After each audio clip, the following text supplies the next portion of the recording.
parler donc de cette histoire où on a les élections qui ont eu cours, victoire donc de la coalition Avenir Québec il y a 1 an, prise de pouvoir de François Legault, et on fait une espèce de post-mortem. Et là, je vais essayer, je ne sais pas si ça va fonctionner, parce que c'est une espèce de petit gudule que j'ai fait moi-même, que j'ai fabriqué. Donc, je vous mets ça, on va voir si ça fonctionne. Alors, voilà. Et non, ça ne fonctionne pas. Peut-être que on va recommencer la patente. Ce matin, en me réveillant, j'ai réalisé que ça faisait déjà 1 an que vous m'aviez choisi, 1 an que vous m'avez accordé cet immense privilège d'être le premier ministre du Québec, d'être votre premier ministre. On vous avait promis du changement et je pense qu'on a respecté notre parole et je peux vous garantir qu'on va continuer de faire du changement pour que vous soyez encore plus fiers d'être Québécois. Et je vous garantis aussi qu'on va rester proche de vous autres parce qu'on est votre gouvernement.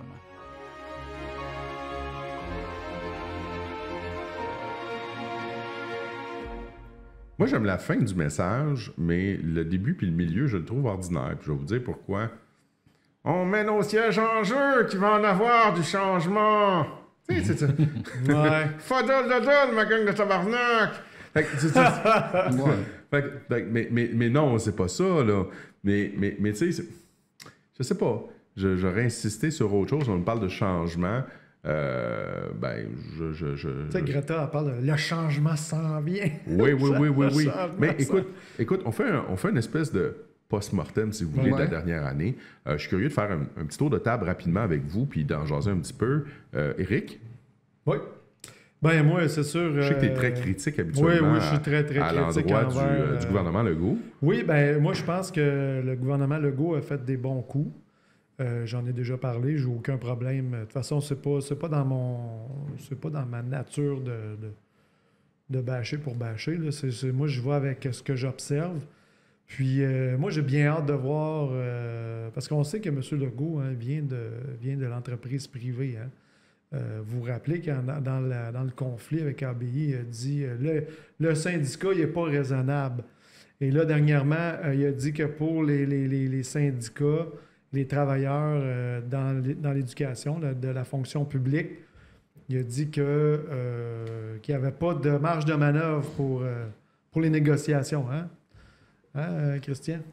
Oui. Il n'y a pas de marge de manœuvre pour les négociations. Ouais. C'est ça qu'il a dit. Moi, je suis toujours sans partant. Mais fais attention, parce qu'il y en a de la marge de manœuvre, mais il n'y en a pas pour tout le monde. C'est ça la nuance. Et c'est ça qu'il ne peut pas dire. OK? Pour moi, c'est clair. C'est clair, il y a des surplus.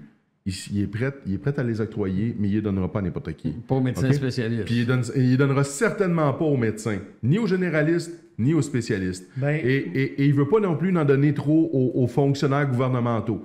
Il ne veut pas en donner aux gratteux de papier. Il veut en donner... tant mieux, c'est fait ça. D'après moi, il veut cibler... Il veut cibler qui? 2 groupes, selon moi.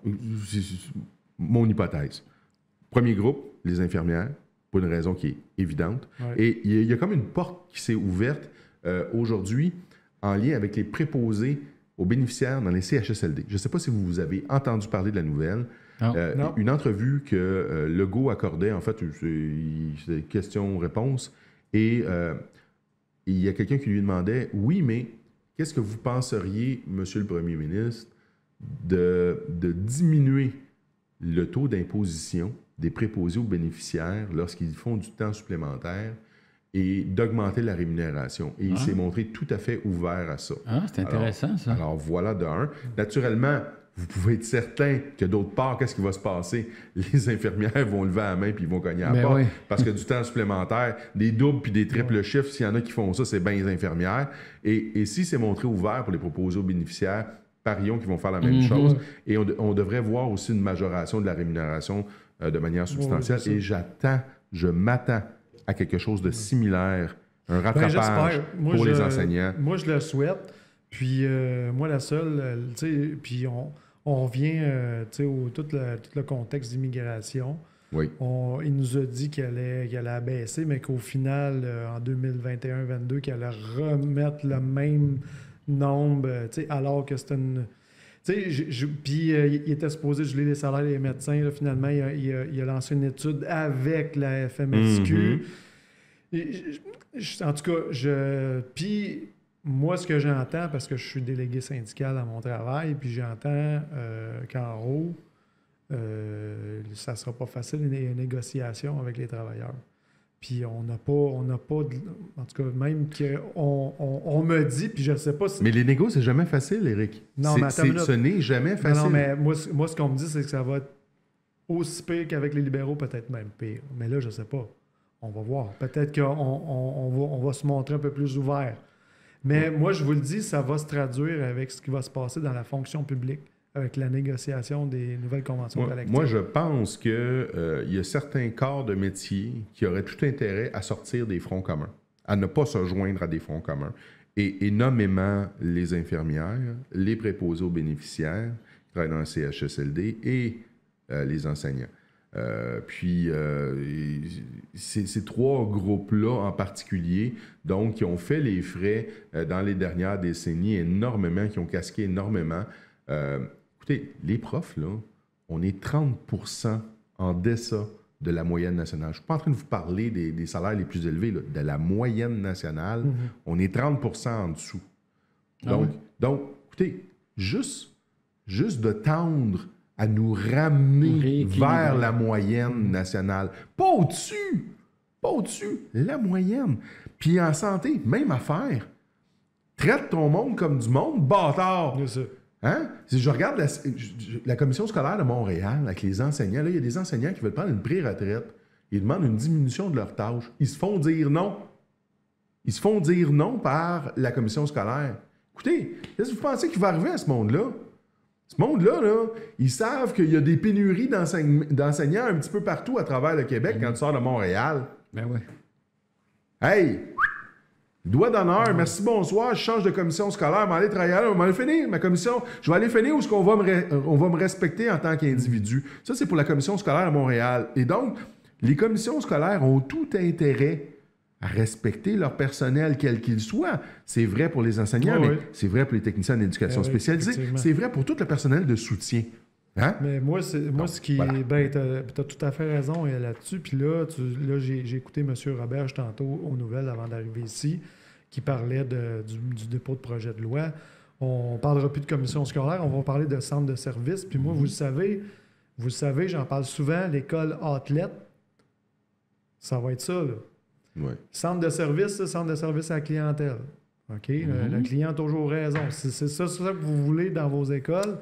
Puis là, ça va être géré par des CA qui vont être nommés. En tout cas, c'est pas clair. J'ai hâte de voir le libellé, mais est-ce que ça va être les écoles qui vont choisir le conseil d'administration, dans le fond, qui va faire le même job que moi, ce que j'ai compris, c'est que mes directions, mon directeur d'école va pouvoir gérer son budget. Ça, c'est positif. Okay? C'est positif. Fait que lui, il va recevoir une enveloppe du ministère qui va transiter via le centre de service, là, puis il va pouvoir faire ce qu'il va vouloir avec son argent, puis il ne se fera pas dire comment la dépenser. Dans ta minute, Christian, ce que le ministre a dit tantôt, c'est que les parents allaient pouvoir aussi avoir un droit de... Ben oui, je te le dis, moi. Je te dis pas...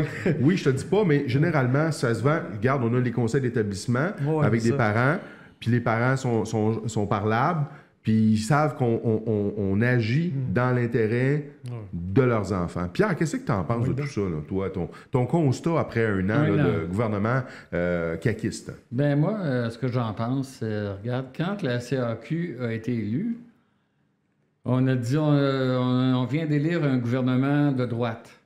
Oui, absolument. C'est la première chose qui s'est dit. Tu as tout à fait raison de le souligner. Tous les médias ont dit ça. Après ça, certains ont nuancé un peu et ont dit « Oh, c'est centre-droite ». Et quand le CAQ a présenté son budget, là, ils ont dit « Ben, coudonc, c'est un budget de centre-gauche. Mm-hmm. » Alors, la CAQ, c'est une coalition. On a bien vu au début, mais c'est une coalition. Et c'est pas ce qu'on pensait avant de voir comment ils ont agi. Et quand ils ont présenté leur budget, bien, on a constaté que non, c'était pas un gouvernement de droite. Et puis, on s'aperçoit qu'ils sont près du monde, qu'ils sont à l'écoute de la population, ce que les libéraux n'étaient pas du tout. Non. Qu'ils ont pris des mesures, qu'ils ont dit qu'ils allaient faire des choses, puis ils les ont faites. Absolument. Ça, on n'était pas habitué à ça. Hein? Ça fait longtemps. Au moins, on sait où on s'en va. Au moins, on sait où on s'en va. Puis là, vous parliez de la négociation avec le secteur public. Moi, j'ai jamais vu de négociation dans le secteur public qui était simple. Depuis que je suis journaliste, là, j'ai jamais vu. Ça a toujours été très compliqué. Et une des raisons, c'est la multiplication des syndicats dans les secteurs. Là, c'est pas facile. Moi, je trouve que ça doit être effrayant comme difficulté quand tu es obligé de négocier à plusieurs tables dans un même secteur. Tu as le salarial, tu as le normatif. Écoute, tu as un paquet d'affaires qui rentrent en terrible. Ce que j'espère, c'est qu'il va rééquilibrer les choses. Parce qu'actuellement, tout le monde est d'accord qu'il y a un gros déséquilibre. Il y a les médecins spécialistes qui gagnent beaucoup trop. Penses-tu qu'il va réussir? Il y a des enseignants qui ne gagnent pas assez. Son objectif, c'est de réduire la masse salariale des médecins. Penses-tu qu'il va réussir? Je pense que oui. Ça va être dur, mais il va être appuyé par la population. Et puis, il va en arracher. Parce que le médecin spécialiste qui arrive actuellement, c'est des bonnes personnes. Ah oui. Mais quand tu gagnes 1 million par année, c'est trop. Et puis, ce qui arrive, c'est que tu prends 6 mois de congé parce que tu vas pas trop payer d'impôts. Donc là, après ça, on dit on manque de médecins. Fait qu'il faut rééquilibrer les choses à un moment donné. Ça, je savais pas ça, par exemple. Il y a quelque chose d'autre aussi qu'on n'aborde jamais comme sujet quand on parle des médecins. C'est la répartition au sein de la profession, donc la répartition des sexes. Quand on sait qu'aujourd'hui, ce qu'on forme en termes de médecins, c'est presque exclusivement des femmes. Il n'y a presque plus d'hommes. Oui. Donc, on a moins de 20% d'hommes, près de 80% de femmes en médecine. Mm-hmm. Naturellement, il y a de nombreuses femmes qui vont choisir d'avoir des enfants. On ne peut pas leur en blâmer. C'est un choix qu'elles font et c'est très, très bien qu'elles le fassent, ce choix-là. Mais ça nous amène devant une dynamique. Elles prennent des congés de maternité et elles doivent s'absenter plus régulièrement, souvent pour s'occuper de leur enfant. Mm-hmm. Et donc, ça fait en sorte que ça fait moins d'heures à consacrer aux patients, à la profession. Et ça, c'est quelque chose qu'on ne nomme jamais. Encore une fois, mais c'est là, ça existe, c'est un problème. Réalité. Au nom de la rectitude politique. Est-ce qu'on devrait envisager... C'est une question que je pose, je ne joue pas...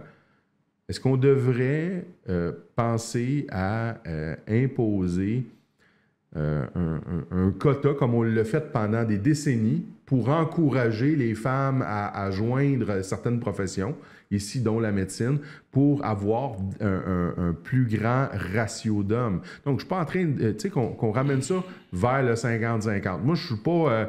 je donne pas des extrêmes. Moi, j'essaie de trouver une modération là-dedans. Est-ce qu'on devrait pas... T'es pas en train de parler d'un sujet qu'il ne faudrait pas parler, toi, là? Oui, absolument. Là, je pense que tu t'embarques dans quelque chose. mais je dis ça de même. On pourra revenir éventuellement sur ce sujet-là. Je n'ai pas l'intention de m'étendre là-dessus trop longtemps ce soir, mais me semble que ça pourrait...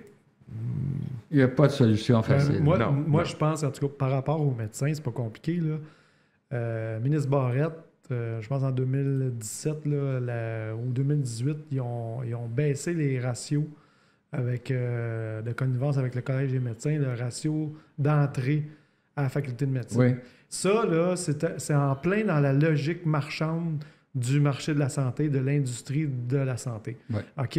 On crée une demande, on crée pour... tu sais, c'est pas compliqué, là, je veux dire.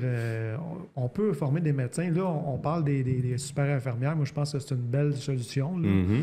Tu sais, je veux dire, les médecins ne sont pas obligés d'être là pour toutes les petites interventions, les petits... fait que, bref, c'est ça. Pour en revenir à... Pour en revenir à CAQ, oui, c'est ça, oui. Vous allez rajouter que moi, je trouve que la révélation, c'est Simon Jolin-Barrette. Oui. Je pense qu'on est unanime là-dessus. Oui. Ce gars-là a été une révélation. Il y en a qui disent c'est une machine. C'est un automate. Mais lui est autiste en temps. Il livre la marchandise. Oui, il livre. Ma déception aussi, dernièrement, c'est Sonia Lebel.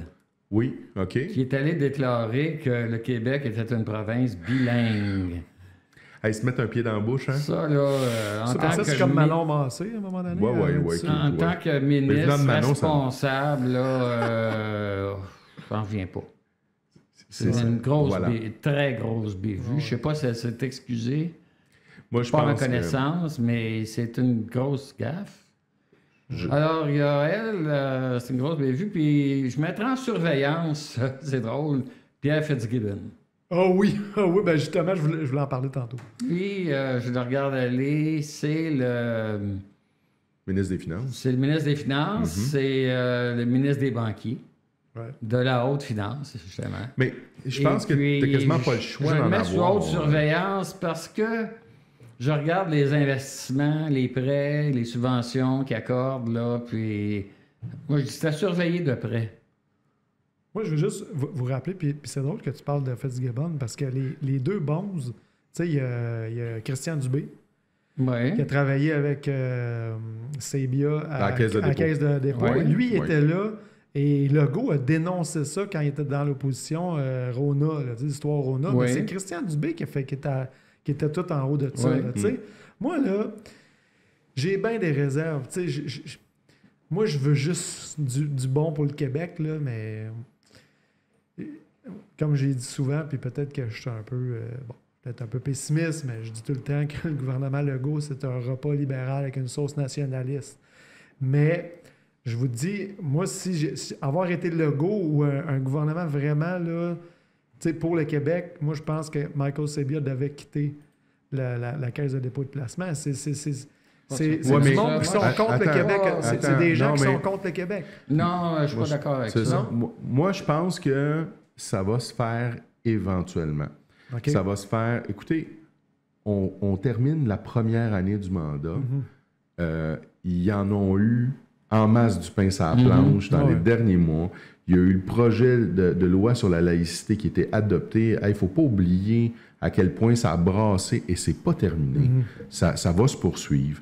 Là, il y a le dépôt du projet de loi, je pense que c'est le projet de loi 40 qui porte donc sur l'abolition des commissions scolaires. Déjà, là, on a trouvé une espèce de compromis pour les anglophones de Montréal où on va pouvoir conserver comme une représentation électorale, mais à travers des points de service.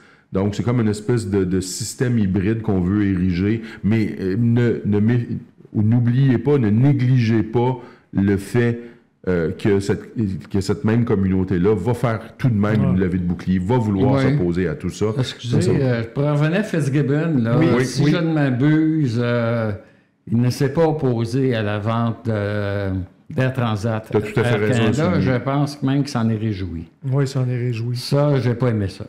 Non. Mais dans l'ensemble, j'avais une note à accorder à la CAQ après 1 an de pouvoir. Je leur donnerais un 7 sur 10. Voilà. C'est bon. Ben écoute, moi, c'est à peu près la même chose. Moi, je te dirais un 8, mais moi, honnêtement, je suis satisfait de la première année pour une raison. Il n'y a pas eu trop d'erreurs de la part. Non. Il y a eu que petits gestes de travers. Tu sais, des choses qu'on a rapidement oubliées. Hein. Souvenez-vous de la ministre. C'était quoi? Marie-Chantal? Je m'en dis Marie-Chantal Toupin. Mais, l'environnement? Oui. Écoute, c'est des petites erreurs de parcours, ça. C'était une femme qui m'était éminemment sympathique, mais mon Dieu, qu'elle se mette des pieds dans la bouche. Elle l'avait pas pantoute. Elle n'était pas prête, puis on l'a garoché devant un caméra. Le premier ministre s'est dépêché de la mettre sur les lignes de côté. En fait, je pense qu'elle, elle pensait qu'elle était prête, puis quand elle s'est ramassée devant la caméra, elle s'est rendue compte qu'elle n'était pas prête.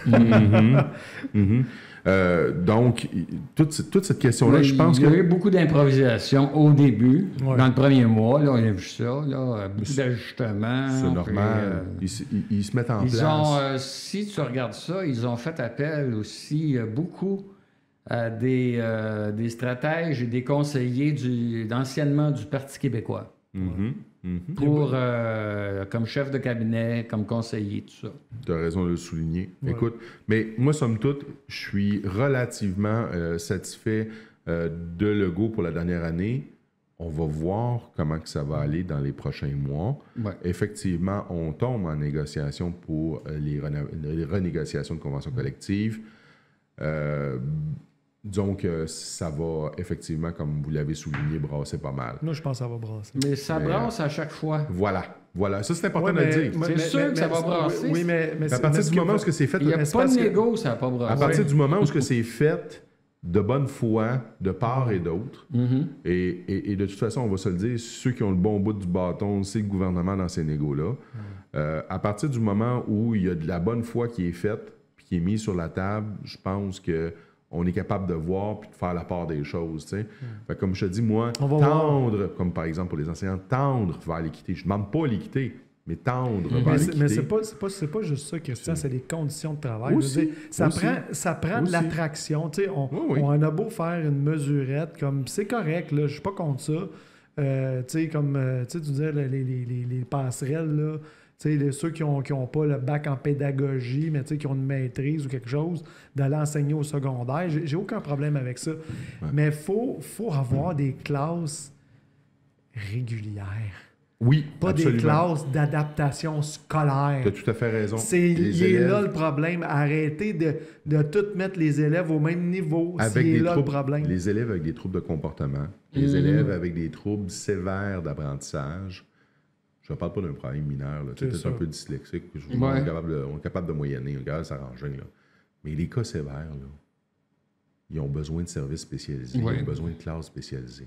Est-ce qu'on peut arrêter de niaiser puis de fendre des scènes noires en 4? Surtout que c'est plus supposé exister, des scènes noires. Là. Et de niveler par le bas. Voilà. Exactement. Parce que moi, le temps que je passe avec des élèves qui sont dans ces situations-là, c'est du temps que je n'ai pas pour le reste de ma classe. OK? Et le reste de la classe a droit d'obtenir mon attention et un enseignement de qualité. Et je ne peux pas être en mesure d'offrir ça si on bourre la classe avec des élèves qui sont en difficulté d'apprentissage. OK? Ou en difficulté ou en trouble des comportements sévères qui sont non médicamentés. Mais vous autres, tous les deux, là, vous êtes dans l'enseignement. Oui. Alors, vous avez des intérêts à défendre, c'est sûr. Mais mets-toi à la place du gouvernement. Le gouvernement Legault, moi, je pense que dans tout ça, là, il va regarder tous les deux partis et puis il va se demander c'est quoi les intérêts de la population. Parce que moi, je suis là pour prendre les intérêts de la population. Qu'est-ce que la population veut? L'intérêt de la population, c'est d'offrir un service de qualité à nos enfants. Est-ce qu'on est d'accord? Oui. Donc, pour pouvoir y parvenir... oui, c'est sûr que les gens veulent ça. Donc, pour pouvoir y parvenir, il faut retirer justement, il faut créer des classes spécialisées. Il faut changer des choses. Là. Oui. Et je pense... Les conditions de travail. Et je pense là-dessus que le c'est pas que les conditions de travail, Éric. C'est le système, la manière qui est organisé, là, c'est bien beau, vos salaires, puis vos fonds de pension, puis tout ça, je suis pas contre ça. Mais il y a aussi l'organisation. Avec les classes, mais c'est pour ça que je parle de conditions de travail. Moi, je parle pas de salaire, je parle de conditions. Okay. On peut marcher. C'est le système. On peut marcher puis manger de la gomme en même temps. Exactement. OK? C'est parce que là, le problème, on pourra en parler longtemps, mais le problème, moi, ce que je dis, c'est que ça n'a jamais été une question de salaire. C'est une question qu'on est pressé constamment. On nous en demande toujours plus avec peu de moyens. Okay. C'est dans ce sens-là. Nous autres, on n'a jamais demandé des salaires, même si c'était pas... moi, je n'irais pas ça. C'est correct. Non, mais c'est pas ça.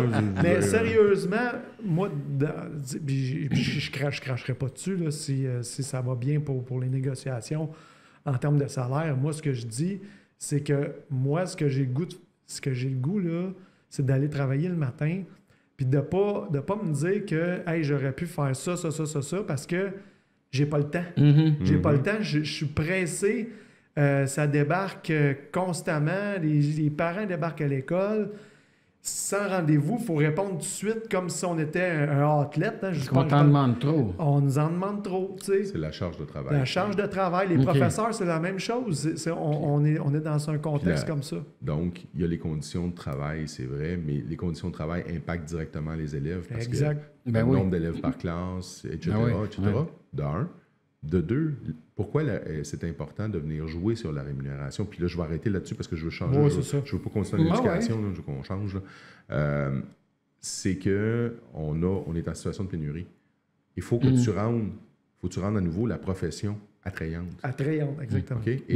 Et ça passe par le portefeuille. À travers tout ça, il ne faut pas perdre de vue que quand je parle de changement du système, là, je pense que ces dernières années, c'est pas la faute des enseignants, là, mais c'est une faillite totale. Oui. Si on regarde les résultats, si on regarde les jeunes qui ne savent plus écrire, qui ne lisent plus et qui ont de la misère, qui sont rendus, ils ont des diplômes, ils ne sont pas capables d'écrire 2 phrases à la suite l'une de l'autre. Oui, mais à ce moment-là, je pense que c'est une faillite. Tu as raison, Pierre. Mais encore une fois, qu'est-ce qui explique ça? En partie, du moins...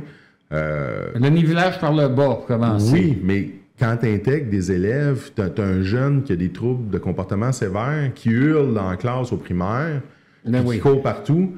Je veux dire, ta règle d'accorder ton code, ton complément d'objet direct avec avoir, il prend le bord pour payer un peu, parce que tu es occupé à gérer le jeune, puis dire « Hey, mon grand », puis tu n'as pas le droit de l'expulser de ta classe. Non, mais ça, je suis pas d'accord. Oui. S'il dérange les autres, là... Oui, mais la réalité, Pierre, c'est que c'est imposé aux professeurs. Voilà. Oui, justement, mais ça, je suis pas d'accord avec ça. Oui, c'est ça, je comprends. Si tu déranges toute la classe, là, va-t'en ailleurs. Mais c'est ça le cas. Puis pour le bénéfice des auditeurs, on va arrêter ça là, je pense, après. Absolument. C'est qu'il y a des commissions scolaires qui sont un peu comme laboratoires et on le voit, là. Moi, je parle à des gens qui sont dans d'autres commissions scolaires. Il y a au primaire, ils ont aboli des classes d'adaptation. Okay, des jeunes qui ont des difficultés d'apprentissage. Et là, ils se ramassent au secondaire. Ils n'ont pas les acquis de 6e, 5e, 4e année. Tout à fait. Ils se ramassent au secondaire. Là. C'est le bordel, mesdames et messieurs. Là. C'est débile. Il arrive, le jeune, il est largué. Il ne sait pas ce qui se passe en avant. Qu'est-ce qu'il fait? Il dérange. Là, tu en as 3-4 qui sont dans la classe comme ça. Là. Puis là, en plus de celui qui a une cote TC, de trouble de comportement, une cote de problématique, mettons, au niveau de la santé mentale, Asperger ou Gilles Latourette, des trucs comme ça. Mais on pourrait en parler longtemps parce qu'il y a tellement de problématiques aujourd'hui qu'il n'y avait pas à l'époque. Exactement. C'est à cause du climat, des changements climatiques. Pierre, en 20 ans... Mais moi, je vais te dire, ma philosophie, là... C'est bien simple. Il faut que tu respectes le plus grand nombre. Là. On est d'accord. Exactement. On est d'accord. Voilà. Tu fasses avancer le plus grand nombre. Je partage tellement. Là, que, tu sais, en éducation, ils ont coupé 25 milliards de dollars en 20 ans. Ouais, okay? Ça, c'est libéraux. Hein? Oui. Écoute, le dommage. C'est effrayant. Le dommage, il est considérable. Il est considérable. C'est pour ça qu'il n'y a plus de services, puis c'est pour ça qu'il y a eu une dégradation. Puis on a demandé de continuer à offrir les mêmes services malgré les coupes, année après année. Et quand on ne nous coupait pas, on nous gelait. Bref, ça revenait à une coupe parce qu'on gelait. Bon, hey!